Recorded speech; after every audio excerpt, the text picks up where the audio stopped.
جماعت دہم کے عزیز طلباء، السلام علیکم ورحمۃ اللہ وبرکاتہ۔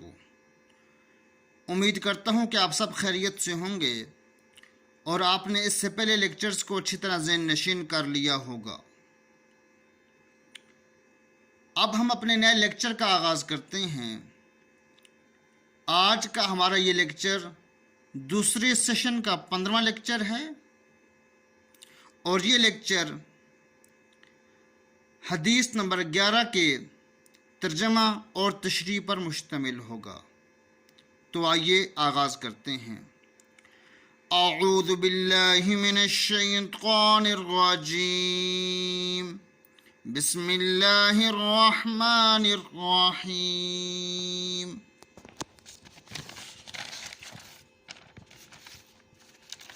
عزیز طلباء، کچھ تفصیل آپ کو بتاتا ہوں، اور وہ یہ ہے کہ ہمارا سلیبس، جماعت دہم کا سلیبس 3 حصوں پر مشتمل ہے۔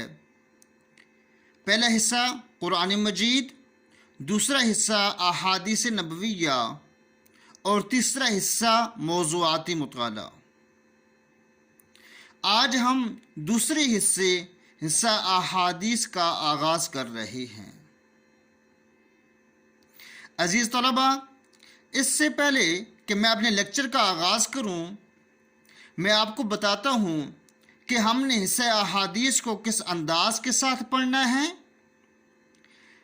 امتحانی حوالے سے اس کی کیا اہمیت ہے، اور بورڈ کے امتحانات میں حصہ احادیث میں سے کس انداز کے ساتھ سوالات پوچھے جاتے ہیں۔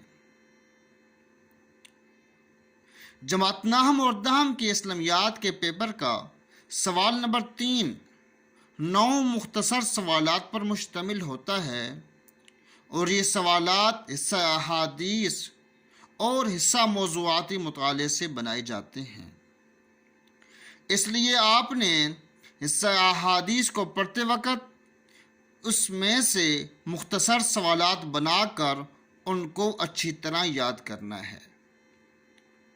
اور اس کے ساتھ اس پیپر کا سوال نمبر 5 حدیث مبارکہ کے متعلق ہوتا ہے۔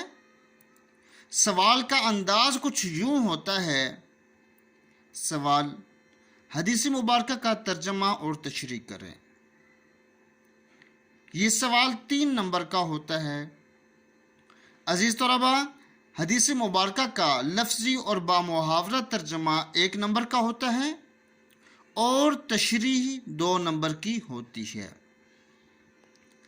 تجربے سے یہ بات سامنے آئی ہے کہ وہ طلباء جو احادیث مبارکہ کی تشریح کرتے وقت آیات قرآنیہ اور احادیث نبویہ کا حوالہ دیتے ہیں اور ضرورت کے مطابق مناسب اشعار بھی تحریر کرتے ہیں، اور تشریح کو مزید بہتر بنانے کے لیے چھوٹی چھوٹی ہیڈنگز دے کر 3-4 لائنوں میں اس کی وضاحت کرتے ہیں۔ کم از کم ایک حدیث کی تشریح میں 7-8 ہیڈنگز ضرور ہونی چاہیے، اور اس سے زیادہ بھی بنائی جا سکتی ہیں۔ ایسے طلباء کو پورے نمبر دیے جاتے ہیں۔ امید کرتا ہوں کہ ابھی تک آپ کو جتنی بھی باتیں بتائی گئی ہیں، آپ ان کو اچھی طرح ذہن نشین کریں گے اور اپنی پڑھائی کو مزید بہتر بنائیں گے۔ اب ہم اپنے اس لیکچر کی طرف آتے ہیں۔ حدیث نمبر 11۔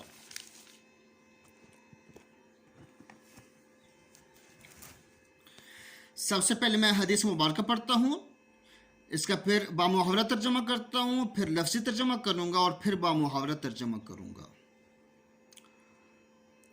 الصلاة عماد الدین ومن اقامها فقد اقام الدین ومن ہدمها فقد ہدم الدین۔ بامحاورہ ترجمہ: نماز دین کا ستون ہے، جس نے اسے قائم کیا اس نے گویا دین کو قائم کیا، اور جس نے اسے ڈھا دیا گویا اس نے دین کو ڈھا دیا۔ یہ تھا بامحاورہ ترجمہ. اب لفظی ترجمہ. الصلاۃ نماز، عماد ستون ہے، الدین دین کا. الصلاۃ عماد الدین، نماز دین کا ستون ہے. ومن، اور جس کسی نے اقامہا، اس کو قائم کیا یعنی کہ نماز کو پڑھا. فقد اقام الدین، گویا اس نے دین کو قائم کیا. ومن، اور جس کسی نے ہدمہا، اسے ڈھا دیا. فقد ہدم الدین، گویا اس نے دین کی عمارت کو ڈھا دیا. یہ لفظی تھا. پھر بامحاورہ ترجمہ. نماز دین کا ستون ہے، جس نے اسے قائم کیا اس نے گویا دین کو قائم کیا، اور جس نے اسے ڈھا دیا اس نے گویا دین کو ڈھا دیا. اب آتے ہیں تشریح کی طرف، اور سب سے پہلے وہ تشریح پڑھتے ہیں جو کتاب والوں نے کی ہے. تشریح. اس حدیث میں دین کو ایک عمارت سے تشبیہ دی گئی ہے جس کا ستون نماز ہے. جس نے اس ستون کو قائم رکھا یعنی کہ نماز کو قائم کیا، نماز پڑھی، گویا اس نے دین کی عمارت کو قائم کیا. اور جس نے اس ستون کو گرا دیا یعنی کہ نماز نہ پڑھی تو اس نے گویا پوری دین ہی کی عمارت کو ڈھا دیا. اس سے نماز کی اہمیت واضح کی گئی ہے. ہر مسلمان کے لیے روزانہ 5 مرتبہ ایمان کے امتحان کا موقع آتا ہے. مؤذن اسے نماز اور فلاح کی طرف، فلاح من کامیابی کی طرف بلاتا ہے. اگر وہ اس پکار پر لبیک کہتا ہے، لبیک من میں حاضر ہوں کہتا ہے، تو گویا وہ اپنے ایمان کی صداقت یعنی کہ سچائی کی گواہی دیتا ہے. اس کے علاوہ نماز ہی وہ عمل ہے جس کے ذریعے اس کا اللہ تعالیٰ سے تعلق اور رابطہ قائم رہتا ہے، مضبوط ہوتا ہے. اور جو ترک نماز، نماز چھوڑنا، جو نماز چھوڑنے سے کمزور ہو جاتا ہے. عزیز طلباء، یہ وہ تشریح تھی جو کتاب والے نے کی تھی اور ہم نے ریڈ کی ہے. میں نے آپ کو شروع میں حدیث مبارکہ کس انداز سے پڑھی جاتی ہیں اس بات کی وضاحت کرتے وقت میں نے آپ کو کہا تھا کہ وہ طلباء جو تشریح کرتے وقت آیات قرآنیہ، احادیث نبویہ اور ضرورت کے مطابق اشعار کے حوالے دیتے ہیں اور ہیڈنگز بنا کر اپنی تشریح کو 4 چاند لگاتے ہیں، ان کو اچھے نمبر دیے جاتے ہیں.